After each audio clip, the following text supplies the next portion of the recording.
आरती गाऊं प्यारे तुझको रिझाऊं, आरती गाऊं प्यारे तुझको रिझाऊं, बांके बिहारी तेरी आरती गाऊं, श्याम सुंदर तेरी आरती गाऊं।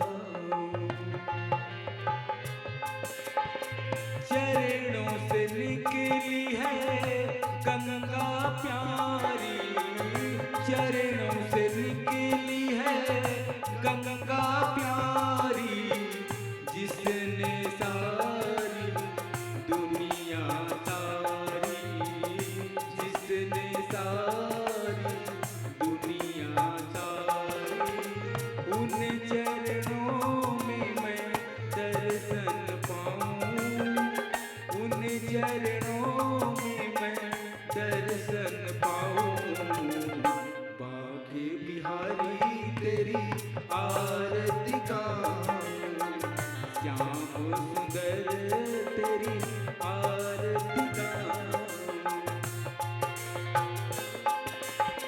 चरणों से निकली है गंगा प्यारी, चरणों से निकली है गंगा प्यारी, जिसने सारी दुनिया तारी, जिसने सारी दुनिया तारी, उन चरणों में मैं दर्शन पाऊं, उन चरणों में मैं दर्शन पाऊं, बांके बिहारी तेरी आरती गाऊं, श्याम सुंदर तेरी आरती गाऊं।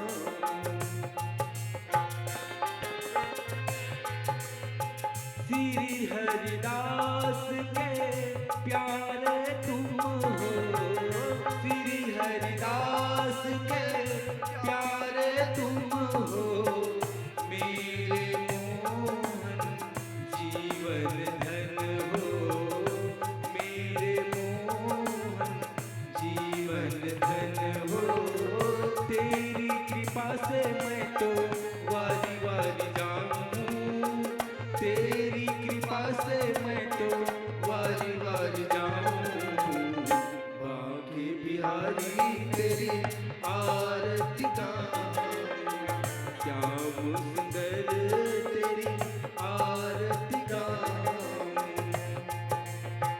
आरती गाऊं प्यारे तुमको रिझाऊं, आरती गाऊं प्यारे तुमको रिझाऊं, बांके बिहारी तेरी आरती गाऊं, श्याम सुंदर तेरी आरती गाऊं, बांके बिहारी तेरी आरती गाऊं, श्याम सुंदर तेरी आरती गाऊं। कर्पूर गौरम करुणावतारम संसार सारम भुजगेन्द्रहारम सदा वसंतम गिरिजारविंदे भवं भवानी सहितं नमामि, भवं भवानी सहितं नमामि, तमेव माता च पिता तमेव, तमेव बन्धु च सखा तमेव, तमेव विद्या द्रविणं तमेव, तमेव सर्व मम देव देव, तमेव सर्व मम देव देव। यानि कानि च पापुनि जन्मान्तरकृतानि च तानि, सर्वाणि नश्यन्तु प्रदक्षिणा पदे पदे। बोलो श्री भागवत महापुराण की जय हो। बांके बिहारी जय हो। मोर मुकुट बंसी वाले की जय हो। व्यास जी महाराज की जय हो। परीक्षित महाराज की जय हो।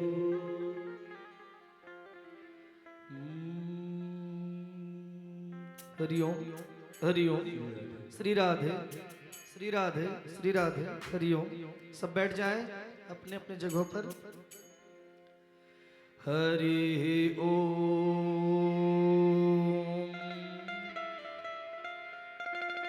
श्रीमन्नारायणाय नमः। ओम श्री परमात्मने नमः। ओम श्री श्रीमन्महागणाधिपतये नमः। ओम श्री सद्गुरुदेव चरण कमलेभ्यो नमः। ओम श्री मातृपितृ चरण कमलेभ्यो नमः। ओम श्री उमा महेश्वराभ्यां नमः। ओम श्री सीतारामाभ्यां नमः। ओम श्री राधे कृष्णाभ्यां नमः। ओम हनुमतये नमः।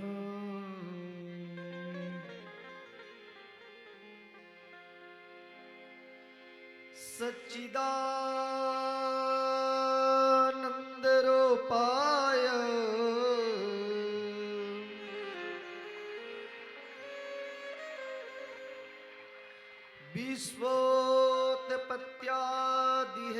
विश्वोत्पत्त्यादिहेतवे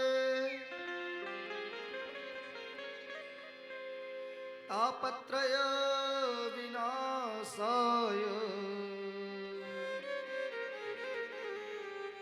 श्री कृष्णाय वयं नमः।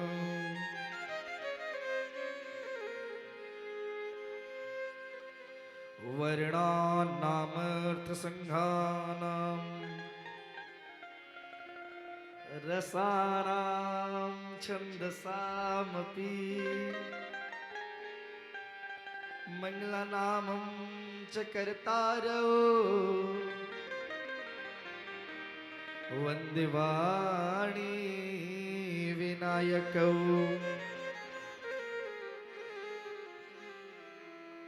ध्यानमूलं गुरुमूर्ते पूजामूलं गुरुपदं मन्त्रमूलं गुरुवाक्यं मोक्षमूलं गुरुकृपा। वंशी विभूषितकरा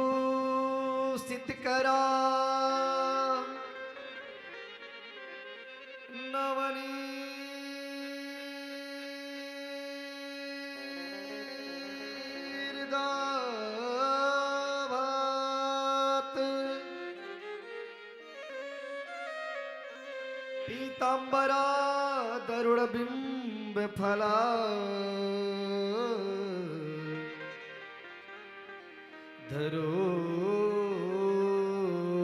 धरोष्ठात् पूर्णिन्दु सुन्दरमुखा दरवेन्द्रनेत्रात् कृष्णात् परं किमपि तत्त्वम् अहं न जाने। राधे मेरी मातु है, पिता मेरो घनश्याम, इन दोनों के चरणों में मेरा बारंबार प्रणाम। जय जय श्री राधा रमण, जय जय नवल किशोर,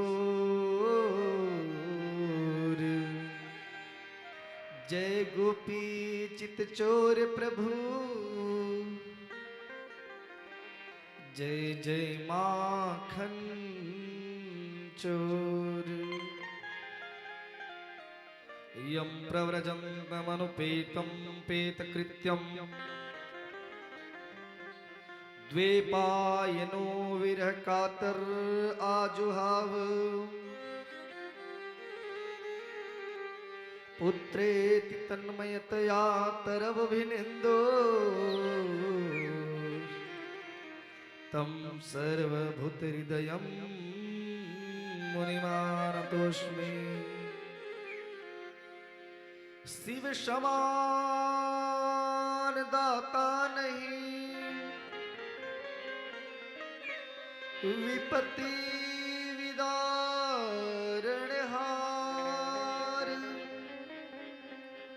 लज्जा मोर राखिए शिव बैल के सवार। बोली भागवत भगवान की जय हो, कृष्णचंद्र भगवान की जय हो। जय जय श्री राधे, जय जय श्री राधे। अकारण करुणा वरुणालय परात्पर परब्रह्म अखिल ब्रह्मांड के नायक योग योगेश्वर परमानंद आनंद कंद सच्चिदानंद भगवान श्री कृष्णचंद्र जी एवं उनके ही प्रत्यक्ष कहे हुए वाणी के स्वरूप, उनके ही शब्द मूर्ति स्वरूप यह दिव्य श्रीमद् भागवत गीता की कथा।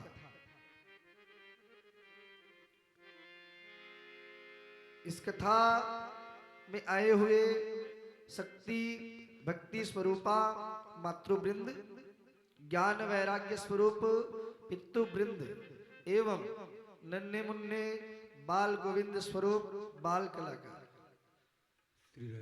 साथ में उपस्थित आचार्य के रूप में श्री त्रिलोकी जी तिवारी एवं हमारे समस्त संगीतकार कलाकार भाई एवं इस कथा को आप सभी के कर्णपुट से हृदय में प्रवाह कराने वाले यह म्यूजिक ऑपरेटर लालका भाई तुर्रा वाले एवं इस कथा को आप सभी तक पहुंचाने वाले, जन जन तक पहुंचाने वाले यूट्यूब एवं इंटरनेट के माध्यम से हमारे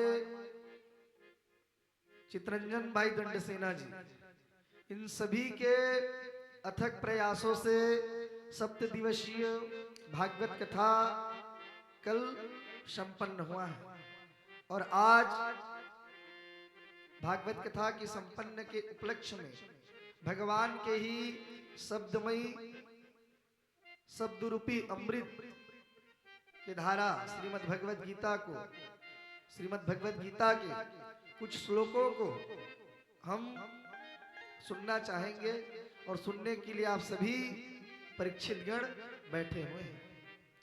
इस कथा को सफल करने में, लाने में और अपने पावन धरा धाम ग्राम कुकरी मुंडी में प्रवाहित करने में स्वर्गीय श्री नाथूराम जी सेन, उनकी धर्मपत्नी माता श्री मानकीबाई सेन जी एवं इनके सुपुत्र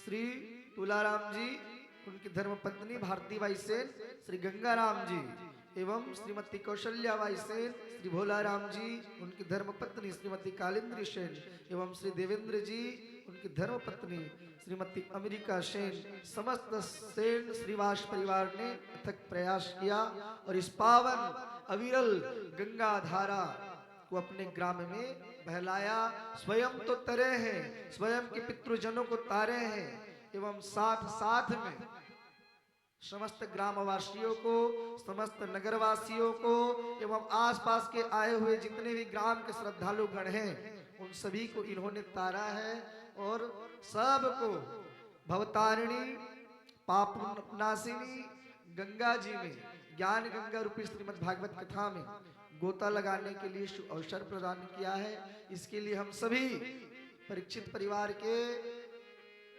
शुभकामनाओं के लिए ताली बजाकर इन सभी परीक्षित परिवार को शुभकामनाएं दें। ऐसे दिव्य कथाएं जीवन में वो करते रहे, भगवान के चरणों में वो लगे रहे, भगवान की अनुपम कृपा समस्त परीक्षित परिवार को मिलता रहे, भगवान की करुणा उन पर बरसती रहे, सदैव ऐसे ही प्रसन्न रहे, जीवन में भागवत भक्ति में वो लगे रहे। आइए श्रोता प्रेमी बंधुओं, आज हम सभी कथा के अंतिम दिवस में हैं और अंतिम दिवस में भगवान श्री कृष्णचंद्र जी के ही शब्दमयी प्रतिमूर्ति श्रीमद् भागवत गीता जी का कुछ श्लोकों को अवलोकन करे, ध्यान दे, सुने। देखो प्यारे, श्रीमद् भागवत कथा और श्रीमद् भागवत गीता ये दोनों अलग अलग है, समझा? तो श्रीमद् भागवत कथा अलग है और श्रीमद् भागवत गीता अलग है। श्रीमद् भागवत कथा साक्षात भगवान श्री कृष्ण की मानवीय प्रतिमूर्ति है। भागवत कथा साक्षात भगवान कृष्ण के ही शरीर है, समझो, आत्मा है, समझो, प्राण है, समझ जाओ। लेकिन ये जो श्रीमद् भागवत गीता है ये भगवान कृष्ण के शब्दमयी मूर्ति है, शब्दमयी अमृत है, जिस अमृत के पान करने से हमारा जीवन धन्य हो जाएगा। श्रीमद् भागवत की कथा मृत्यु के भय से हमें उबार देती है प्यारे। श्रीमद् भागवत की कथा मृत्यु के डर को हमारे मन से समाप्त कर देती है। और श्रीमद् भागवत गीता की जो कथा है, भगवान की कही हुई शब्दमयी अमृत है, ये हमें मरने ही नहीं देता। जब भी हमारे मन में मरने का उत्कंठा आ जाए तब श्रीमद् भागवत गीता के कोई सभी श्लोक को आप उठा के पढ़ लेना, उससे आपके जो मन में शंकाएं उत्पन्न हुआ रहेगा वो सब के सब पल भर में नष्ट हो जाएगा। यह जो श्रीमद् भागवत गीता है इसमें कुल 18 अध्याय है। कितना अध्याय है? 18 अध्याय है और इसमें 700 श्लोक है। इसमें 700 श्लोक है।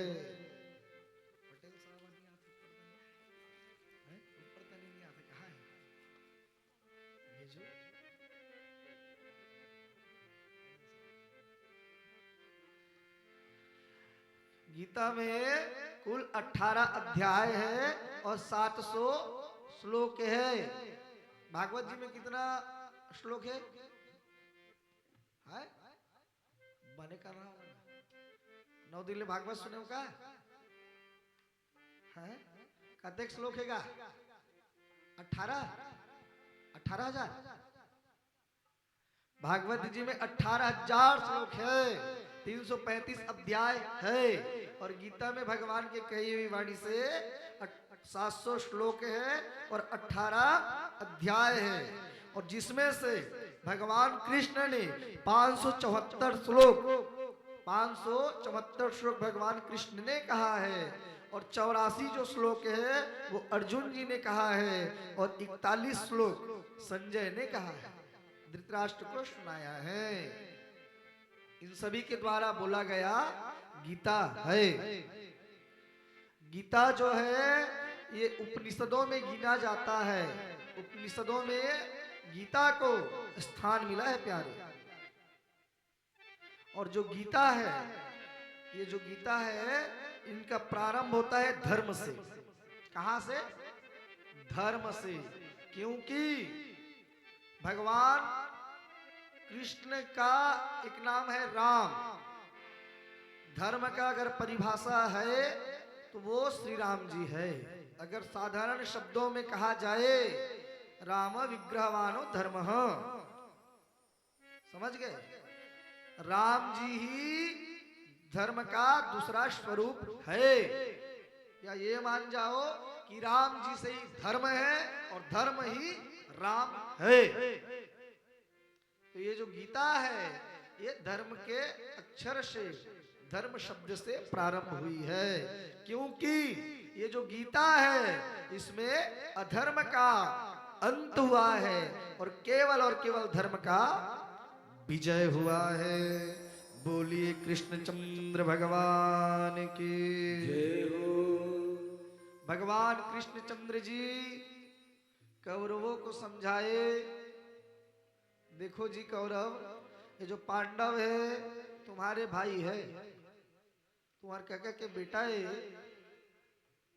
हाँ? का बरेकर मन से तुम बहरी दुश्मन पाला छो। दुनिया में सबो रिश्ता बने बने, लेकिन भाई भाई में नहीं बनेता।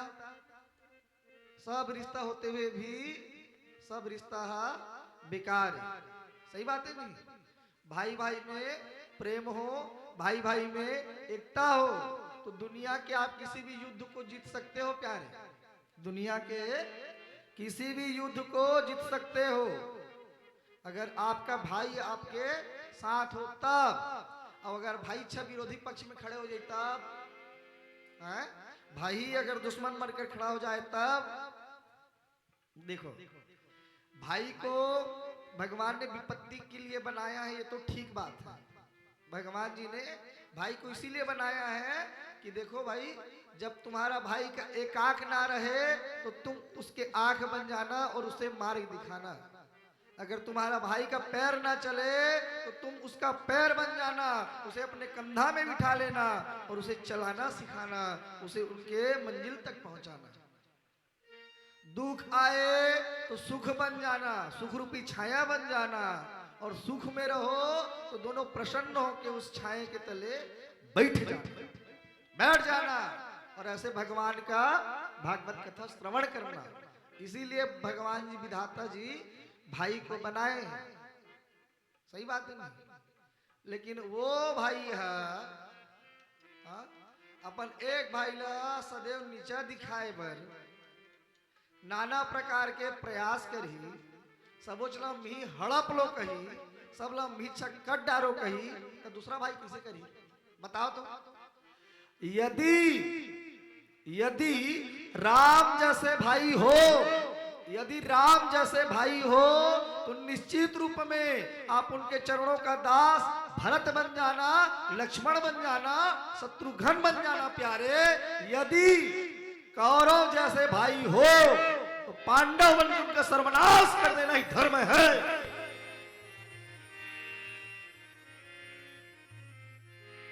भगवान स्वयं कहते हैं जी, अगर अधर्म को मिटाने के लिए अधर्म का सहारा लेना पड़े तो वही धर्म है। अगर एकदम अतिच करत है तो नहीं मिटावे कैसे करबे बता? तो मर नहीं जावे हैं? मर जाओगे कि नहीं प्यारे बोलो? इसीलिए यदि राम जैसे अगर आपका भाई हो, यदि वो सदैव आपके लिए तत्पर रहता हो कि भाई मैं जहां तक नहीं पहुंचा हूं तू वहां पहुंच जा, मैं एक समुद्र में लांग चुका हूं बेटा, तू 7 समुद्र में लांग जा। अगर भाई के प्रति तुम्हारे प्रति प्रेम है तो उस भाई के चरणों को धो, मर के धो और चरणामृत बना के पियो। और अगर वैसे भाई का प्रवृत्ति नहीं है, अगर आप कुछ करना चाहते हो तो भाई आपको देखकर जलन में मर रहा है, जल भूंज रहा है, तो वैसे भाई को तो भगवान कृष्ण भी कहते हैं कि हे अर्जुन, जिसे तुम भाई कह रहे हो, सोचो ये तुम्हारा सब कुछ छीन लिया है, रहने के लिए 5 गांव बस मांगे हो तो सुई के समान जगह देखने के लिए भी ये मना कर दिया। ऐसे भाई को मार ही देना धर्म है अर्जुन, मार देना चाहिए। और बताओ तुमसे नहीं हो पा रहा है तो मुझे बोलो, मैं चक्र सुदर्शन छोड़ देता हूं, एक ही बार में सबके सबला समाप्त कर दो। ये होते हैं जी, ये जो महाभारत की कथा है प्यारे, ये घर की तो युद्ध है ना, हाँ? घर का ही तो लड़ाई है। घर के लड़ाई में सब दुष्ट आत्मा मना के झपा गए। अब भगवान कृष्ण कन्हैया सब एक के जगह समेट के समाप्ति कर दे। अगर उस दिन भगवान कृष्ण जब गए थे शांति का प्रस्ताव लेकर और दुर्योधन उस दिन समझ गए होते कि युद्ध नहीं करना है, 5 गांव प्रेम से दे देता हूं और वो 5 गांव में प्रसन्न रहेंगे पांडव, तो आज पांडव भी जीवित रहते, आज कौरव भी जीवित रहते और पांडव भी अपना काम से काम रखे रहते। क्योंकि पांडवों के मन में तो लालसा ही नहीं था ना कि कुछ पालू मैं, कुछ पालू कर उनको लालच ही नहीं था प्यारे। वो तो बस 5 गांव मांगे थे। इतना बड़ा इंद्रप्रस्थ के राजा, भारतवर्ष के राजा को कितना मांगे? 5 गांव। जबकि कानून कहा थे एक बाप के 2 बेटा है तो आधा 50 एकड़ खेत है तो 25 एकड़ छोटे के तो 25 एकड़ बड़े के। कानून ने भी इसको लिख दिया है, लेकिन वो कौरव, वो दुष्ट अपने चाचा के बेटों को देने के लिए मना कर दिए। भगवान लाख बार समझाए, अंत में भगवान थक हार गए और कुरुक्षेत्र में धर्म और अधर्म के बीच में युद्ध छिड़ा है। और यही युद्ध में सर्वप्रथम जब संजय जी धृतराष्ट्र इस कथा को सुना रहे थे, तब धृतराष्ट्र ने पूछा, संजय बोलो, बताओ मुझे कि कुरुक्षेत्र में क्या हो रहा है। तब संजय ने कहा है, धृतराष्ट्र ने प्रथम पूछा कि उस धर्म क्षेत्र में, कुरुक्षेत्र में क्या हो रहा है। यही धर्म का शब्द है जो सर्वप्रथम गीता जी में लिखा हुआ है। धर्म क्षेत्रे कुरुक्षेत्रे समवेतायुयुत्सवः मामकाः पाण्डवश्चैव किं कुर्वत संजय। धृतराष्ट्र ने पूछा, हे संजय बताओ, मेरे बेटे और पांडु के बेटे पांडवों कुरुक्षेत्र के मैदान में क्या कर रहे हैं। संजय ने कहा, संजय उवाच द्वष्टता तु पांडवानीकम् व्यूढं दुर्योधनस्तदा आचार्यमोपसंगम्य राजा वचनमवृत। संजय ने कहा, हे महाराज, हे राजन, पांडु के पुत्र द्वारा सेनाओं की व्यूह रचना किया जा रहा है और इस रचना को देख करके दुर्योधन अपने गुरुजी के पास पहुंचा है, गुरु द्रोण के पास पहुंचा है। गुरु द्रोण कहने लगे, गुरु द्रोण को दुर्योधन कहने लगे, देखो गुरुदेव, जो पांडव है वो अपना व्यूह रचना किस प्रकार से कर रहे हैं। पश्चेताम पांडुपुत्राणाम आचार्य महतिम चमुम व्यूढ़ाम द्रौपद पुत्रेण तव शिष्येण धीमता।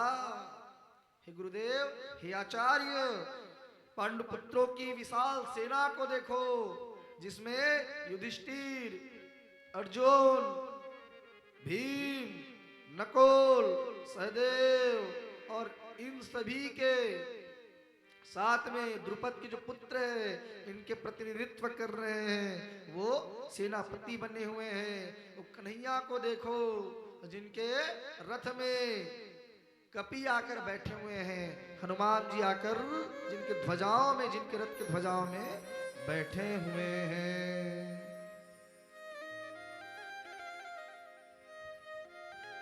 बड़े बड़े महारथी दोनों पक्ष में खड़े हुए हैं।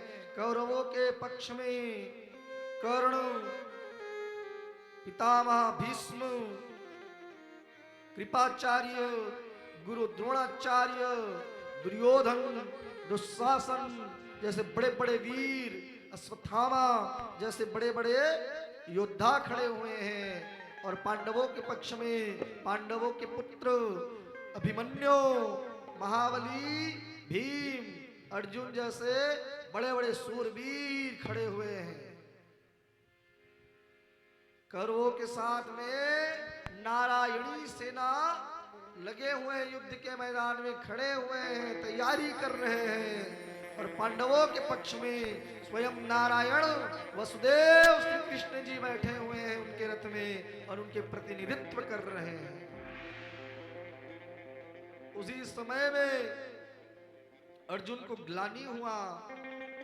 माधव को कहने लगे, हे केशव, हे मधुसूदन, हे जनार्दन, आप मेरे रथ को दोनों सेनाओं के बीच में ले जाओ।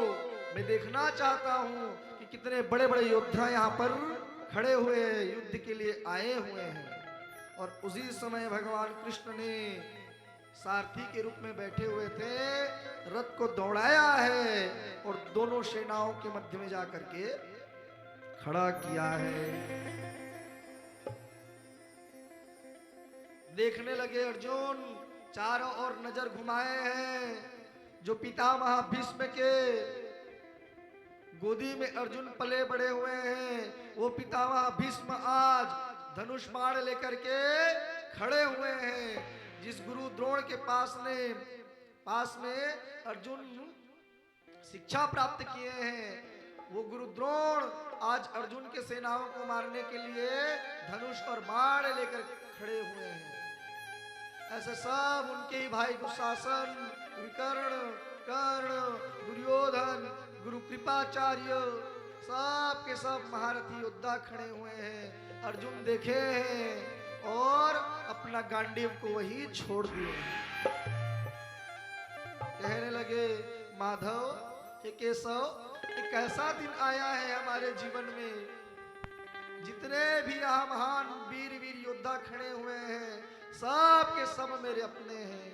पितामह भीष्म को तो देखो कान्हा, हे माधव, पितामह भीष्म को देखो, जिन्होंने बचपन से लेकर आज तक से मुझे खिलाया है, पिलाया है, पालन किया है।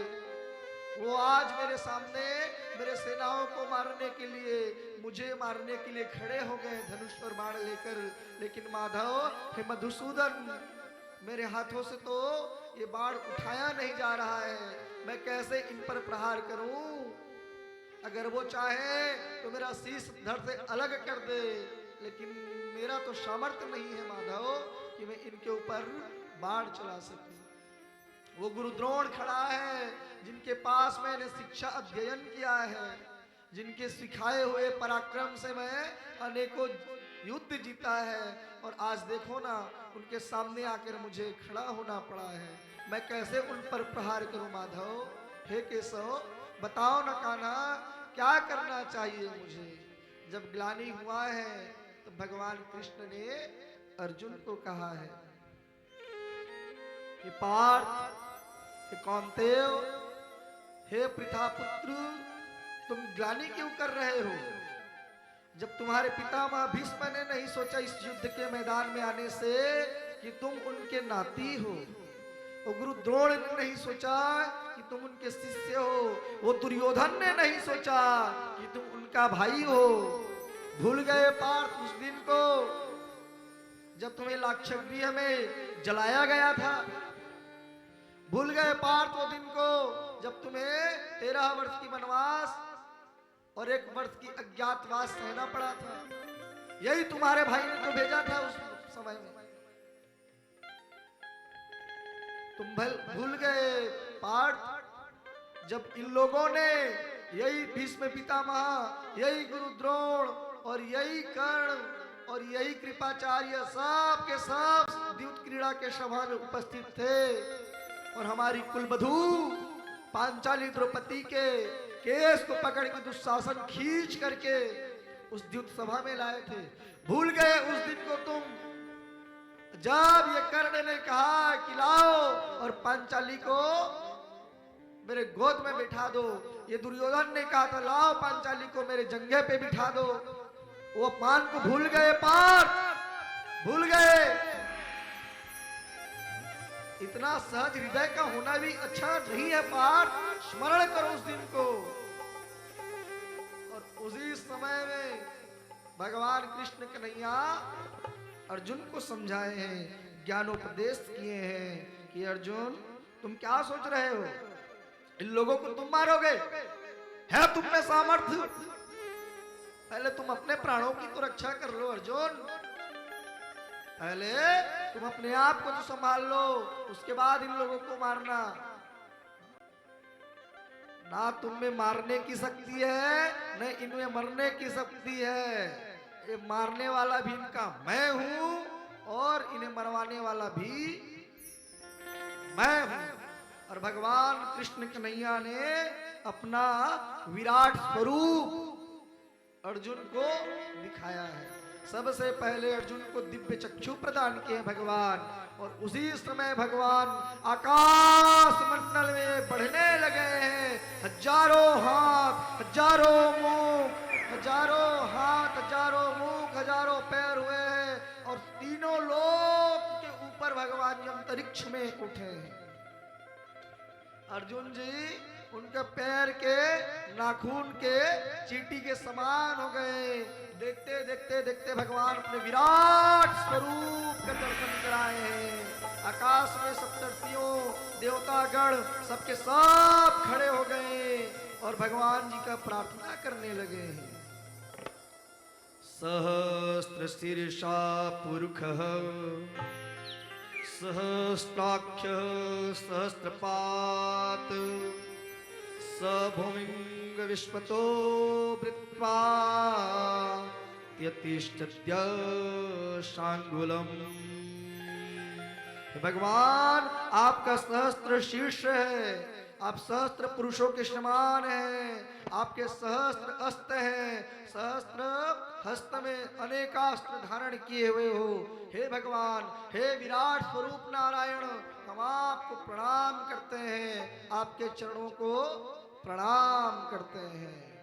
सब देवताएं, गंधर्व आकाश मंडल से भगवान कृष्णचंद्र जी के विराट स्वरूप को दर्शन किए हैं। अर्जुन को कहने लगे हैं भगवान, अर्जुन तुम क्या सोच रहे हो पार्थ, इन्हें तुम मारने वाले हो? नहीं, ये जो युद्ध है ये तो मेरे बीच में है, मेरे और अधर्म का बीच में है पार्थ। तुम तो केवल और केवल एक माध्यम हो। मैं चाहूं पार्थ एक बार सुदर्शन को आदेश दूं, सब के सब एक बार में समाप्त हो जाएंगे। करने वाला भी मैं ही हूं पार्थ, कराने वाला भी मैं ही हूं। तुम्हारे में कोई सामर्थ्य नहीं है। जब जब जब जब धर्म का हानि होता है तब तब मैं अवतार लेकर आता हूं और दुष्टों का संहार करता हूं पार्थ। यदा यदा हि धर्मस्य ग्लानिर्भवति भारत अभ्युत्थानम् अधर्मस्य तदात्मानं सृजाम्यहम्। हे पार्थ, जब भी और जहां भी धर्म का पतन होता है पार्थ, और अधर्म का प्रधानता होने लगती है, तब तब मैं अनेक अवतार लेकर के इस चराचर पर आता हूं और सभी दुष्टों का संहार कर देता हूं। परित्राणाय साधूनां विनाशाय च देशकृतां धर्म संस्थापनार्थाय संभवामि युगे युगे।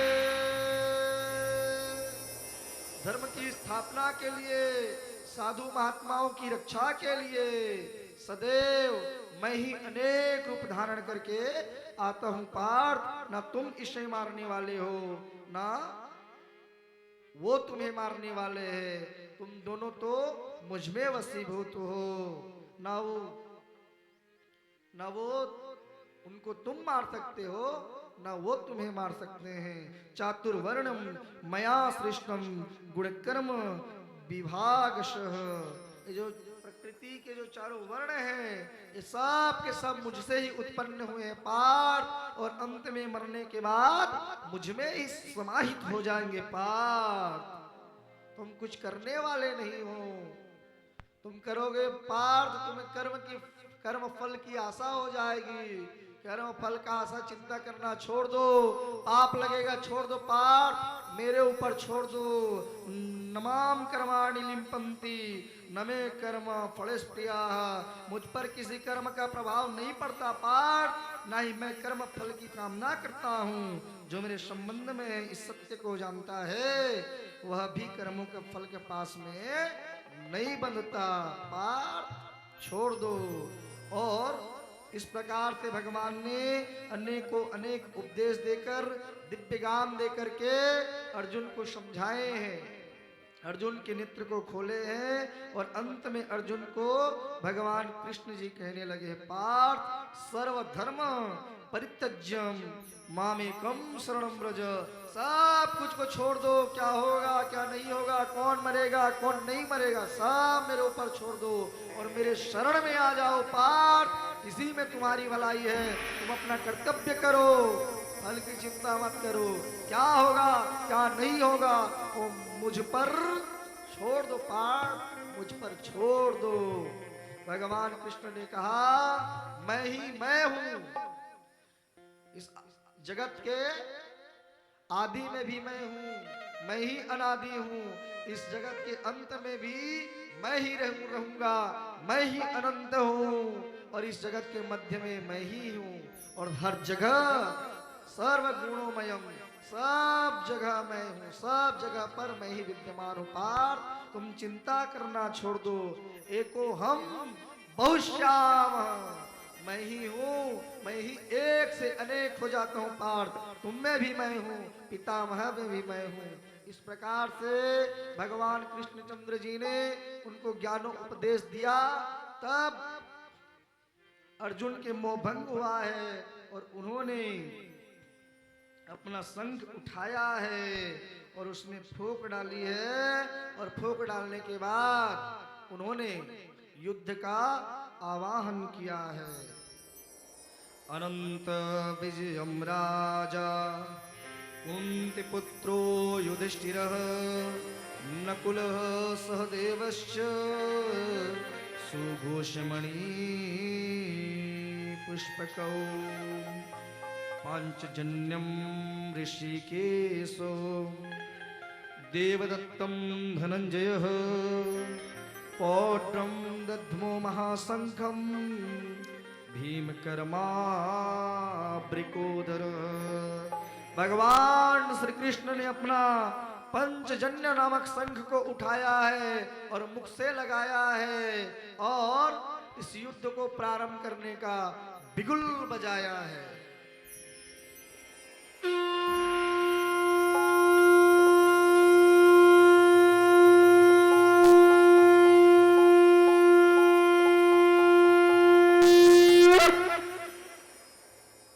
भगवान नारायण ने, भगवान कृष्ण कन्हैया ने शंख बजाकर युद्ध का आह्वान छेड़ा है। भगवान कृष्णचंद्र ने पांचजन्य नामक का शंख बजाया है। अर्जुन ने देवदत्त नाम का शंख फूंका है।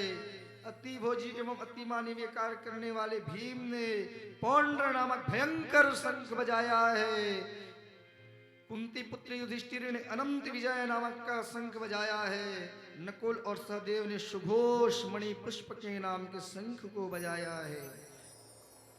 और इस प्रकार सभी बड़े बड़े योद्धा अपने अपने शंख को बजाया है। और अंत में भगवान कृष्ण के समझाने के पश्चात अर्जुन ने अपना गांडीव उठाया है और युद्ध करना प्रारंभ हुआ है। कौरवों एवं पांडवों के बीच में घमासान युद्ध हुआ है। यह जो युद्ध है 18 दिनों तक चली है और 18 दिन के बाद में अंत में धर्म की पताका लहराया है और समग्र कौरव अधर्म का समूल नाश हुआ है।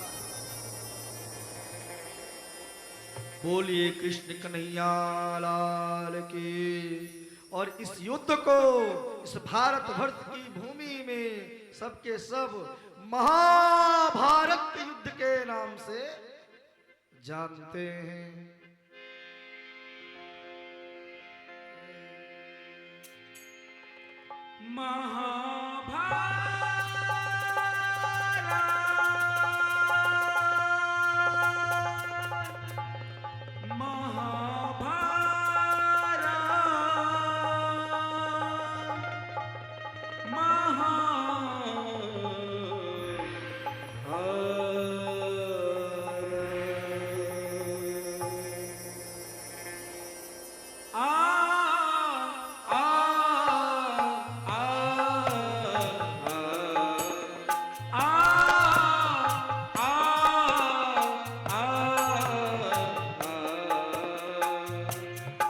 श्री महाभारत कथा, अति श्री महाभारत कथा, अति श्री महाभारत कथा, अति श्री महाभारत कथा, महाभारत कथा, महाभारत कथा, महाभारत कथा, महाभारत कथा, अति श्री महाभारत कथा, अति श्री महाभारत कथा।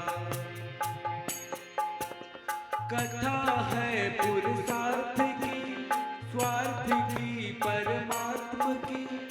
कथा है पुरुषार्थ की, स्वार्थ की, परमात्म की। सारथी जिसके बने श्री कृष्ण भारत पार्थ की। सप्ततिको सिद्ध हुआ जब सत्य सार्थक सर्वदा। यदा यदा हि धर्मस्य ग्लानिर्भवति भारत, अभ्युत्थानमः धर्मस्य सदात्मनां सृजाम्यहम्। परित्राणाय साधूनां विनाशाय च दुष्कृतां धर्म संस्थापनार्थया संभवामि युगे युगे।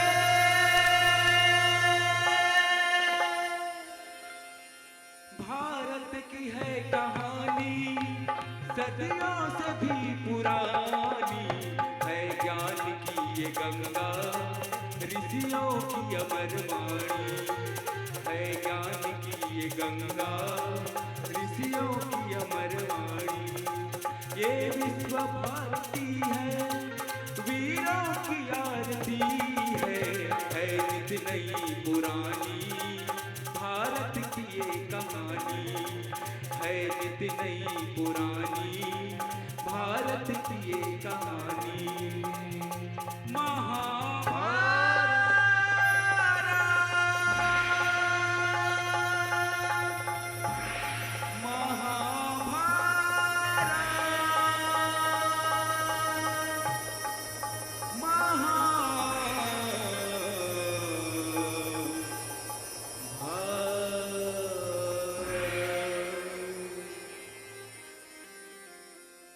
वचन दिया सोचा नहीं, क्या होगा परिणाम। सोच समझ करके जिए, जीवन में हर काज आस कह रही सांस से। धीरज धरना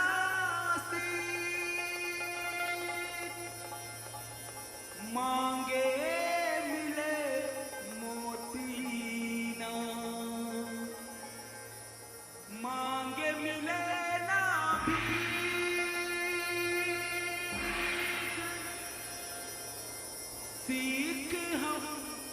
बीते युगों से नए युग का करें स्वागत,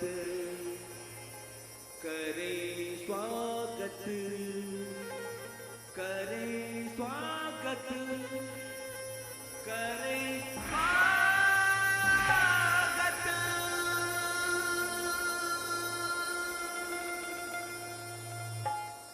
अत श्री महाभारत कथा।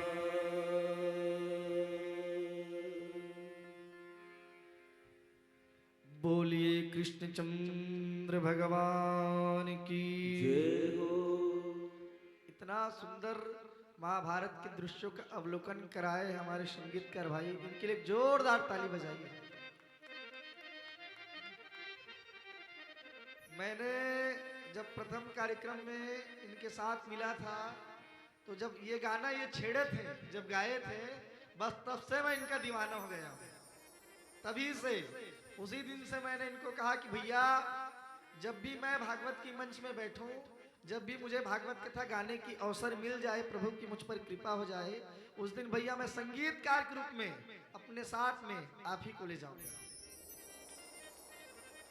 और भैया ने भी मना नहीं किया, उनका भी इंतजार था बड़े दिनों से कि महाराज जी बोले हैं वो कथा गाए, और बड़े प्रसन्न मुख से बस एक बार उनको बोला कि भैया जी आपको आना है, और स्वयं चले आए।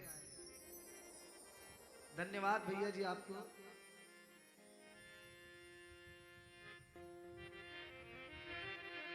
और हमारे परीक्षित जी, बड़े परीक्षित तुलाराम जी, इस गीत को सुनकर, इस भजन को सुनकर बड़े प्रसन्न हुए हैं, और हमारे संगीतकार भाइयों को 200 रुपए सादर से प्रेम भेंट समर्पण किए हो जी। बोलिए इनकी जीवन भक्ति की। बहुत प्यारे गाते हैं, मैं तो जब से सुना हूं उनका दीवाना हो गया हूं।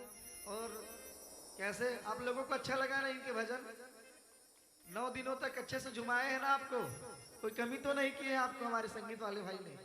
कोई कंप्लेन होगा तो आज कह दीजिएगा, आज अंतिम दिवस है। और इस प्रकार घमासान युद्ध हुआ है कौरव और पांडवों के मध्य में, और अंतिम में युद्ध समाप्त हुआ है, धर्म का पताका लहराया है, पांडवों का विजय हुआ है। इस कथा के अंदर में एक और कथा आती है प्यारे। इन योद्धाओं का तो चर्चा होती ही है, अभिमन्यु, द्रोणाचार्य जी, पितामह भीष्म जी, पांडवों का, बड़े बड़े योद्धाओं का तो चर्चा होती रहती है, लेकिन एक इनसे भी महान योद्धा थे। कौन थे बताओ तो? इस महाभारत के युद्ध में एक और योद्धा थे जो एक बाणों से पूरे के पूरे युद्ध को समाप्त कर सकते थे। बताओ कौन है? बोलिए। बर्बरीक। कौन है जी ये बर्बरीक? भीम के नाती काकर बेटा है? हाँ, घटोरा काय का था जी? अच्छा, घटोत्कच के। अच्छा, भीम सेन जी का पुत्र घटोत्कच, और घटोत्कच का पुत्र बर्बरीक एक महान योद्धा थे। अगर वो इस युद्ध में भाग लिए रहते तो एक बार में युद्ध को समाप्त कर सकते थे। एक दिन की बात है, भगवान कृष्णचंद्र जी भीमसेन जी के नाती घटोत्कच से बर्बरीक से मिलने गए। उनके पराक्रम देखना चाहे तो बर्बरीक ने कहा कि घनश्याम, हे भगवान, आप मेरा सामर्थ्य देखना चाहते हो? आप तो जगत के नियंता है स्वामी। यदि आप मुझे कह रहे हो कि मैं अपनी सामर्थ्य दिखाऊं, तो देखिए प्रभु, एक वृक्ष के पास ले जाकर खड़े हुए हैं भगवान कृष्ण बर्बरीक को, और उस वृक्ष के जो 2 पत्तियां हैं भगवान अपने पैरों में दबाए हैं और कहे हैं कुछ सामर्थ्य है तो दिखाओ। इस वृक्ष के जो पत्तियां हैं उन्हें छेद करके दिखाओ। एक बार सब के सब वृक्ष के पत्तियां छेद जानी चाहिए, छिद्र हो जानी चाहिए। उसी समय में बर्बरीक ने एक तुड़ीर से बाण निकाला है और अपने धनुष पे चढ़ाया है। बाण को खींचा है और वृक्ष पे निशाना लगाया है। एक बाण से सारे के सारे वृक्ष की पत्तियां, एक एक पत्तियां छिद्र हो गया है। बर्बरीक की यह धनुर्विद्या के भगवान कृष्णचंद्र जी प्रशंसा करने लगे। बर्बरीक, तुम्हारे समान कोई बलवान नहीं है, वीर नहीं है। तब बर्बरीक ने भगवान कृष्ण के चरणों में पड़े हैं और भगवान कृष्ण के पैरों में अपने माथे को झुकाए हैं। प्रभु, आपके दो पैर को हटाइए और दोनों पत्तियों को उठाए हैं और भगवान को दिखाए हैं। भगवान उनके पराक्रम से प्रसन्न हो गए। कहे बर्बरीक, तुम्हारे जैसे योद्धा न कोई है, न कभी था, न कभी आएगा। अर्जुन, कर्ण, पितामह भीष्म, गुरु द्रोणाचार्य, कुलगुरु कृपाचार्य, ये सब तुम्हारे पीछे हैं। महान योद्धा हो बर्बरीक, बताओ क्या चाहते हो? प्रभु, मैं इस युद्ध में भाग लेना चाहता हूँ और जिन पक्षों में पलड़ा भारी हो जाए उस पलड़ा से मैं युद्ध करूंगा। मैं दोनों पक्ष से करूंगा। मुझे लगे कि कौरवों का संहार हो रहा है तो मैं पांडवों के पक्ष में, कौरवों के पक्ष में आ जाऊंगा। मुझे लगे कि पांडव जीतने वाले हैं तो मैं फिर पांडव के पक्ष में आ जाऊंगा। दोनों मेरे अपने हैं, दोनों मेरे सगे हैं, मैं किसी को हारने नहीं दूंगा। भगवान ने कहा, बर्बरीक, ये प्रारब्ध में नहीं है बर्बरीक, ये नियम में नहीं है। नियम का उल्लंघन हो जाएगा बर्बरीक। तुम तो चाहते हो कि सभी अपने हैं, लेकिन तुम्हारे अपनों को भी तो देखो बर्बरीक, ये कितने पापी हैं, कितने दुष्ट हैं, कितना नीच हो गए हैं बर्बरीक। एक को तो जीतना पड़ेगा और एक को हारना पड़ेगा। एक का जीत होगा, एक का हार होगा। युद्ध का तो यही नियम है बर्बरीक। एक मारा जाएगा, एक बच जाएगा बर्बरीक।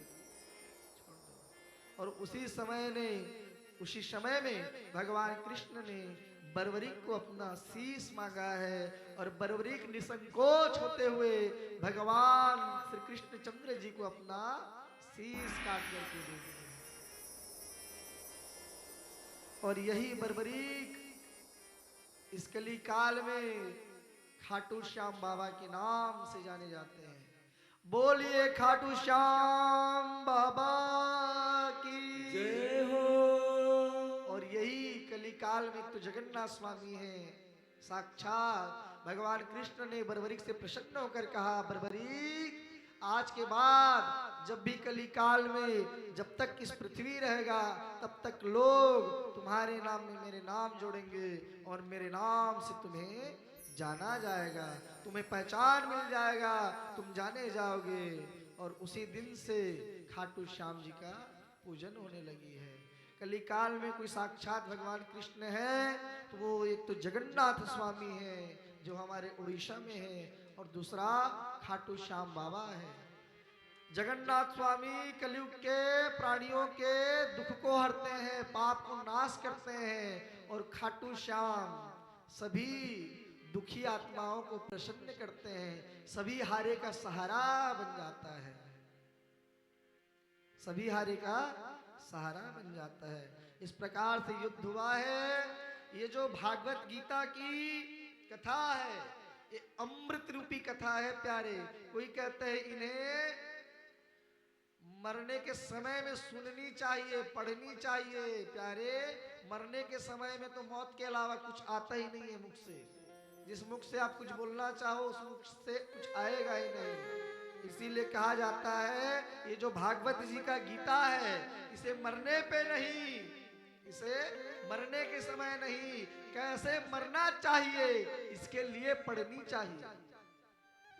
मौत का अगर आपको भय सताए कि मैं मरने वाला हूं तो भगवती जी उठाइए और कोई भी पृष्ठा को खोल लीजिए और ध्यानोचित्त होकर पढ़िए।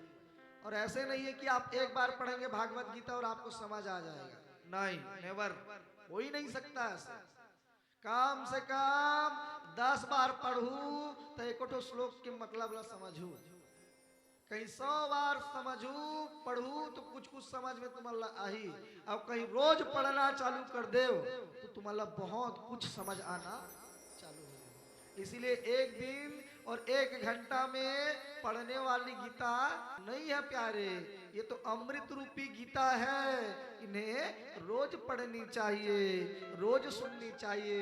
भगवान कृष्णचंद्र जी का कहा हुआ अमृत है, ये अमृत के रस से सराबोर है। इसमें तो हर एक वाणी में, हर एक शब्द में अमृत भरा हुआ है, क्योंकि स्वयं भगवान कृष्णचंद्र जी ने इस अमृत रूपी कथा को अपने मुख से निकाला है। भागवत जी यदि भगवान के वाङ्मयी प्रतिमूर्ति स्वरूप है, तो गीता भगवान के कथा अमृत है, उनके कहे हुए वाणी का अमृत है प्यारे। इसीलिए जो ये गीता है, इन्हें रोज पढ़नी चाहिए, रोज पढ़नी चाहिए। अमृत का रस भरा हुआ है इस गीता में।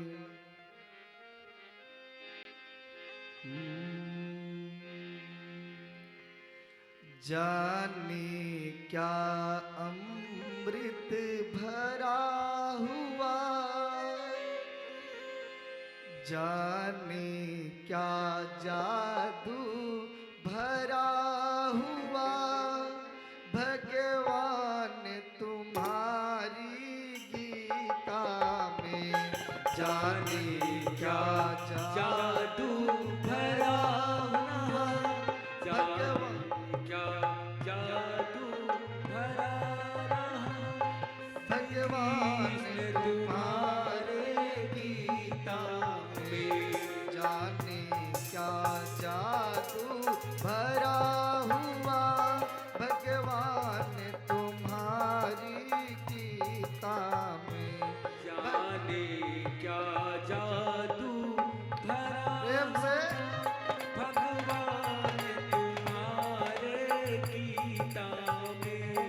भगवान तुम्हारी गीता में, भगवान तुम्हारे गीता में। हे कृष्ण तुम्हारे गीता में। श्री कृष्ण तुम्हारे गीता में।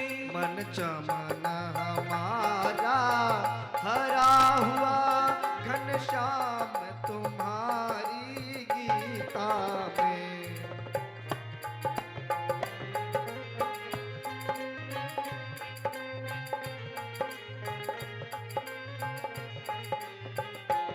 जाने क्या जादू भरा हुआ, भगवान तुम्हारी गीता में। जाने क्या जादू भरा रहा, भगवान तुम्हारे गीता में। श्री राधे।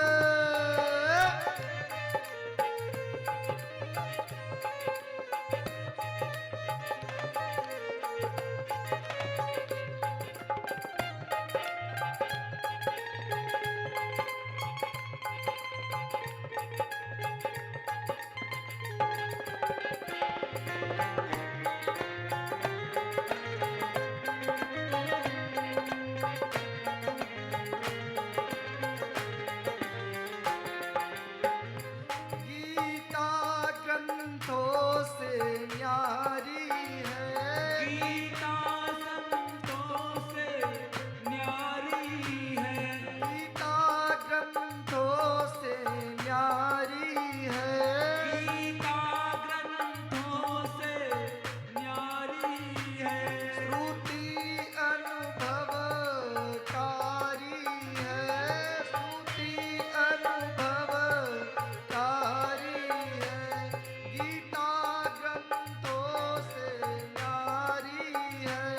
गीता ग्रंथों से न्यारी है। श्रुति अनुभवकारी है, श्रुति अनुभवकारी है। युग युग का अनुभव जुड़ा हुआ, युग युग का अनुभव जुड़ा हुआ। श्री तुम्हारी गीता में जाने क्या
जब शोक मोह से गिर जाते, जब शोक मोह से गिर जाते, तब गीता वचन हृदय लाते, तब गीता हवन हृदय लाते।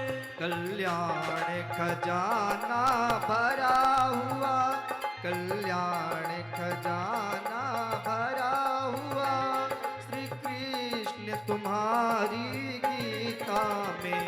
जाने क्या भरा रहा भगवान तुम्हारे गीता में।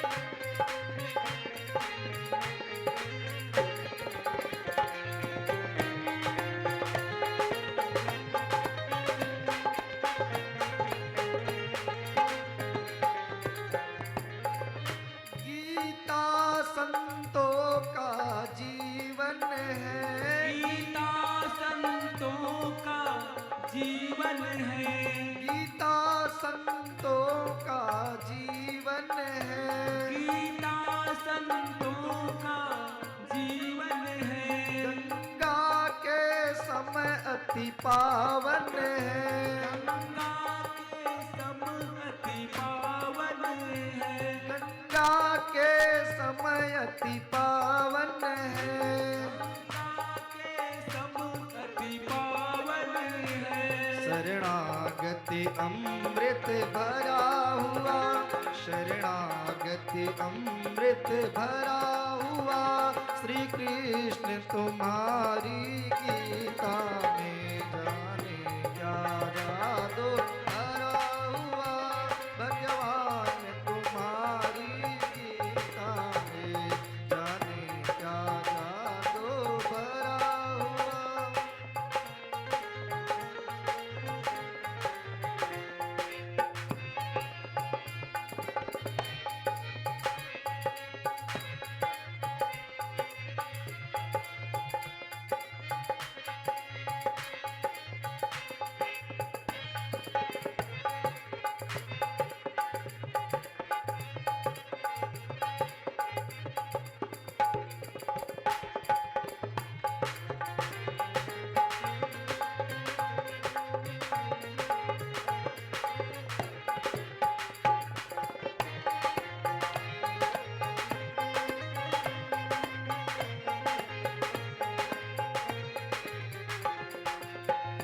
विज्ञान रस भरा हुआ, विज्ञान रस भरा हुआ, श्री कृष्ण तुम्हारी गीता में।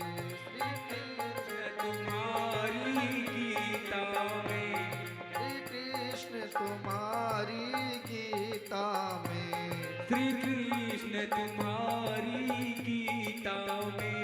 हरि प्रेम लबालब भरा हुआ, हरि प्रेम लबालब भरा हुआ, घनश्याम तुम्हारी गीता में।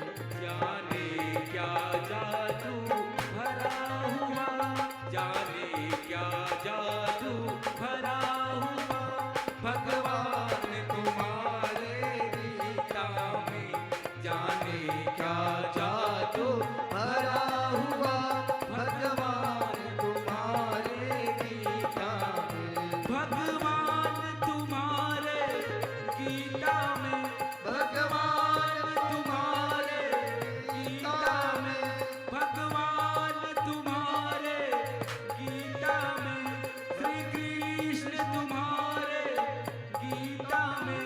जाने क्या जादू भरा हुआ, भगवान तुम्हारे गीता में।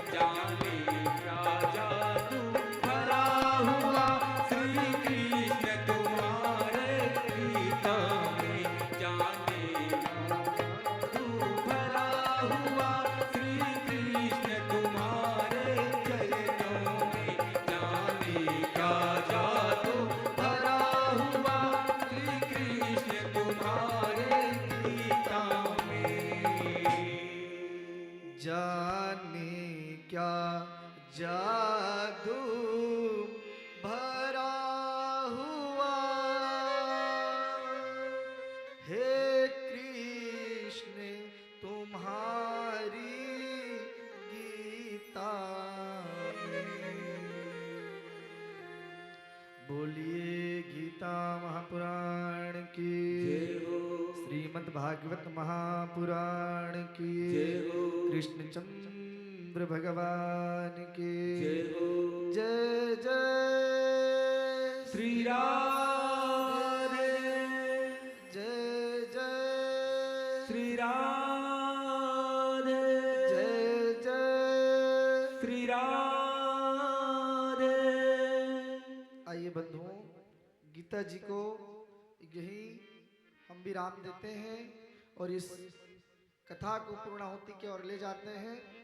गीता अंतिम दिवस में, भागवत कथा के अंतिम दिवस में सुनाई जाती है, पढ़ी जाती है। इनका नियम है, गीता को हर कोई को पढ़ना चाहिए और भागवत जी के अंतिम दिवस में गीता दान करनी चाहिए। गीता जी का दान करनी चाहिए। यदि आपने गीता का पुस्तक लाए हो तो ठीक है, अन्यथा आप आइए यहाँ और गीता जी की पुस्तक रखी हुई है, उसे आप ले जाइए। आप सभी एक एक रखिए और उनमें का जो भी अध्याय हमारे विप्र बंधु पढ़ेंगे उस अध्याय को आप लोग खोल लीजिएगा और आप भी ब्राह्मण जी के साथ, विप्र बंधु के साथ में पढ़िएगा और तत्पश्चात में उस गीता को बंद कीजिएगा। उसमें आपसे जैसे बने जो भी दान पड़े, कुछ भी दान हो उसमें रखिएगा। गीता की दान में कुछ भी आप दान कर सकते हो, द्रव्य दान कर सकते हो, अन्न दान कर सकते हो, गौ दान कर सकते हो, भूमि दान कर सकते हो और अंतिम दिवस है जौवन दान करना है वो आजे छरे। आजे बस मौका है ये पावन गंगा में स्नान करे के और अपन जीवन के कुछ कमाई ला अर्पण करके भगवान कृष्णचंद्र जी के पावन कथा के सहभागी बने के। ठीक है, तो अंतिम दिवस है प्यारे, आपसे जैसा बन पड़े जो भी दान करनी है गीता जी में रख दीजिएगा और कुछ अन्य द्रव्य दान करनी होगी तो हमारे विप्र बंधु को आइएगा और बता दीजिएगा आचार्य जी को।